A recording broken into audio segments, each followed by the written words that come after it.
sobre a medida da presidência, aquela pessoa, aquela medida da presidência, se isso foi parte política, de uma nomeação, se tem.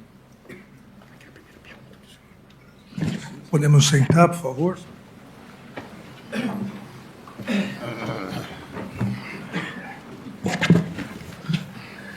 Vamos dar continuidade à audiência. Eu passo a palavra agora para a inquisição do advogado do réu Mauro César Barbosa Cid, o doutor César Roberto Bittencourt. Obrigado, presidente. Farei duas perguntas só para o Cid. Por favor.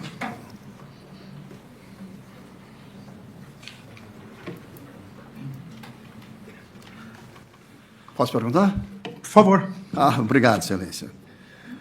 Cid, o presidente chegou a manifestar... É por intermédio do ministro relator, por favor. Diretamente para Vossa Excelência. Obrigado. Presidente, pergunto ao Cid.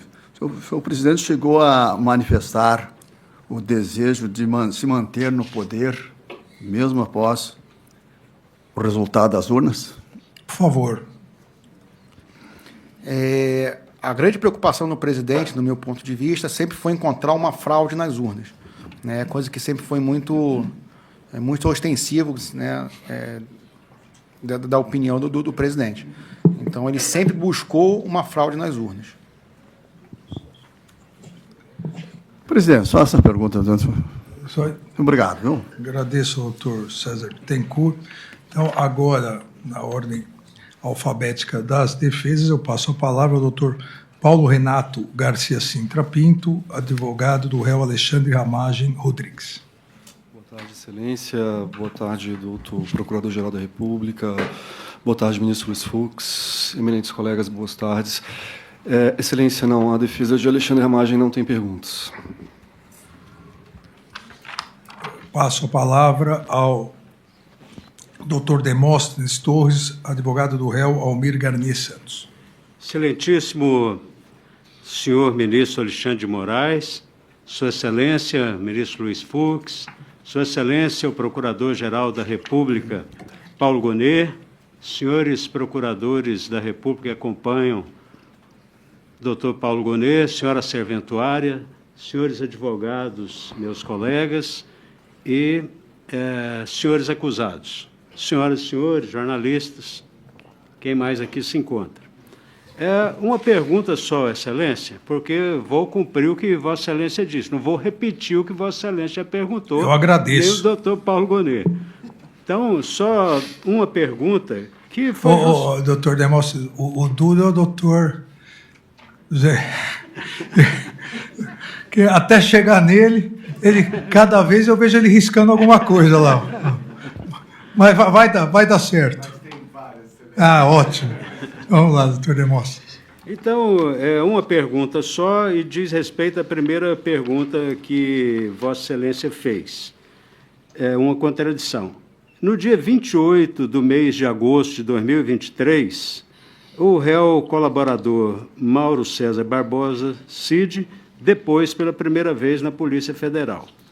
E ele menciona os grupos que Vossa Excelência também mencionou.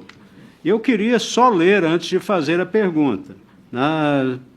Nas folhas 15, ou na folha 15, ele diz, nesse sentido, indagado sobre os elementos que têm conhecimento em relação aos referidos fatos investigados, respondeu que depois que acabou o período eleitoral, então o presidente Jair Bolsonaro recebia diversas pessoas, sempre no Palácio da Alvorada, que as pessoas que visitavam então o presidente formavam 3 grupos distintos, que tinha um grupo bem conservador, de linha bem política, que aconselhava o presidente a mandar o povo para casa e colocar-se como um grande líder da oposição, que dizia que o povo só queria um direcionamento, que para onde o presidente mandasse o povo iria, que o grupo era formado pelo senador Flávio Bolsonaro, o AGU Bruno Bianco, Ciro Nogueira, então ministro da Casa Civil, e o brigadeiro Batista Júnior, então comandante da Aeronáutica.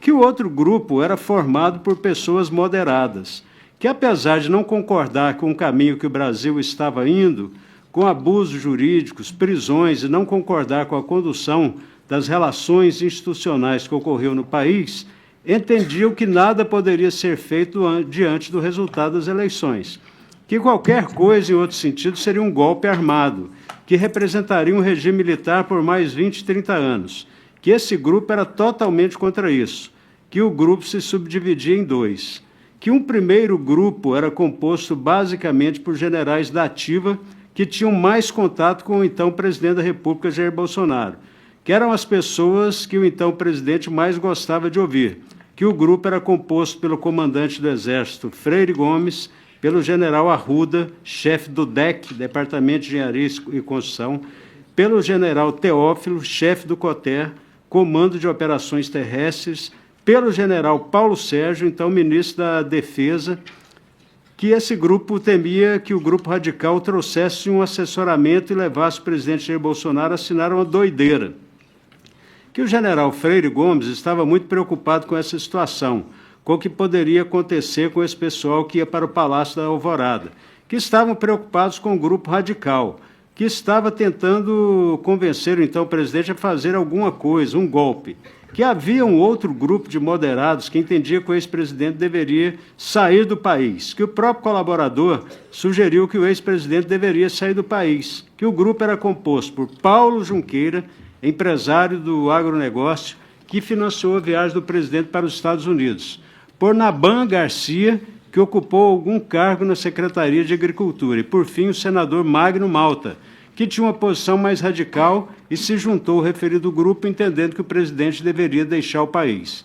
Que o terceiro grupo, denominado pelo colaborador como radicais, era dividido em dois grupos, que o primeiro subgrupo, menos radicais, que queria achar uma fraude nas urnas, que o segundo grupo de radicais era a favor de um braço armado, que gostaria, de alguma forma, incentivar um golpe de Estado, que queria que ele assinasse o decreto, que acreditava que, quando o presidente desse a ordem, ele teria o apoio do povo e dos CACs, que romantizava o artigo 142 da Constituição como fundamento para o golpe de Estado, que o primeiro grupo que defendia a identificação de um possível fraude nas urnas era o que o ex-presidente mais pressionava, que Jair Bolsonaro queria uma atuação mais contundente do general Paulo Sérgio em relação à Comissão de Transparência das Eleições montada pelo Ministério da Defesa, que Jair Bolsonaro queria que o documento produzido fosse duro, que o grupo era composto pelo general Pazuello, pelo presidente do PL, Valdemar Costa Neto, pelo major Denícoli. Então, pergunto, através de Vossa Excelência, se, tanto nesse dia, nesse primeiro depoimento, como dos demais, exceto hoje, o réu colaborador não mencionou a pessoa do almirante Almir Garnier. A pergunta é essa: se ele, nesse depoimento, e nos outros, se ele não mencionou a pessoa do comandante Almir Garnier como radical. Doutor Demóstenes, eu passo a palavra, mas eu gostaria só de lembrar que é mencionado no depoimento e também no dia 21 de novembro, explicitamente, mas eu passo a palavra, por favor. Eu falo isso porque eu indaguei em relação a isso, mas, por favor. Ministro, eu não me lembro realmente a data que eu falei, mas dentro das minhas primeiras colaborações, né, quando me foi perguntado sobre os comandantes de força, né, da relação com o general Freire Gomes, foi quando eu citei a posição do almirante Garnier. Agora, realmente, quando e em qual folha isso consta, realmente eu desconheço. Para que haja esclarecimento, não paire dúvida, as folhas 17 do termo de depoimento 3576708, do dia 28 do mês de agosto de 2023, que foi citado pelo eminente advogado, consta, abre aspas, no final da página, que o colaborador saiu da sala, não participando do restante da reunião, que depois o general Freire Gomes relatou ao colaborador o conteúdo do que conversaram, que o ex-presidente apresentou o documento aos generais com o intuito de entender a reação dos comandantes das forças em relação ao seu conteúdo, que o almirante Garnier, comandante da Marinha, era favorável a uma intervenção militar. Afirmava que a Marinha estava pronta para agir, que aguardava apenas a ordem do ex-presidente Jair Bolsonaro. Que, no entanto, o almirante Garnier condicionava a ação de intervenção militar à adesão do Exército, pois não tinha capacidade sozinho. E depois isso é repetido no depoimento que foi feito aqui no Supremo Tribunal Federal em 21 de novembro de 2024. Ministro, só, Por favor, só por para favor, a esclarecimento. palavra é de Vossa Senhoria. Vossa Excelência perguntou sobre grupos. Eu também perguntei sobre grupos. Esse é o depoimento do dia 7, dele acerca do dia 7, que eu não vou perguntar mais, porque Vossa Excelência já perguntou, não é? Então, são coisas distintas. O primeiro, ele disse que, a primeira pergunta que Vossa Excelência fez, que ele participava dos grupos dos radicais.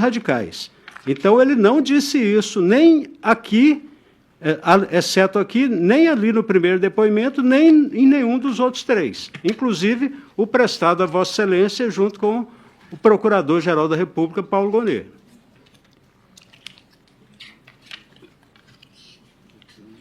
A pergunta de Vossa Senhoria é se o depoente, o réu, disse que o ex-comandante Almir Garnier fazia parte de algum grupo. Algum grupo. Pode ser até moderado, mas ele hoje afirmou radical. Né? Por favor. Ministro, quando eu dividi os grupos, foi uma maneira de poder sintetizar o raciocínio para tentar explicar e contextualizar o que realmente estava acontecendo naquele momento do Alvorado. Né? Então, a divisão dos grupos não foi pelos nomes, e sim pelas situações que cada grupo apresentava ao presidente. E aí, depois, no desenvolver das inquirições e da colaboração, eu pude detalhar mais. Mas a ideia geral era que a divisão dos grupos facilitasse o entendimento de como eu ia apresentar as ideias. Por isso que eu dividi, a divisão dos grupos foi na minha cabeça, não houve nenhum estudo, alguma coisa. Infelizmente, senhor presidente, Por favor. senhor, eu não posso ter o meu momento, o ministro Alexandre de Moraes. Sim ou não? Não é verdade? Pode ter, sim ou não? Sim. Sim. Mas disse que então Feliz? fazia parte de um grupo? Já... Sim. Mais alguma coisa, doutor Demóstenes? Não, agradeço muito a Vossa Excelência. Sim ou não, doutor Demóstenes? Não, Excelência. Agradeço ao doutor Demóstenes Torres. Eu passo a palavra ao doutor Elmar Novak, advogado do réu Anderson Gustavo Torres. Cumprimento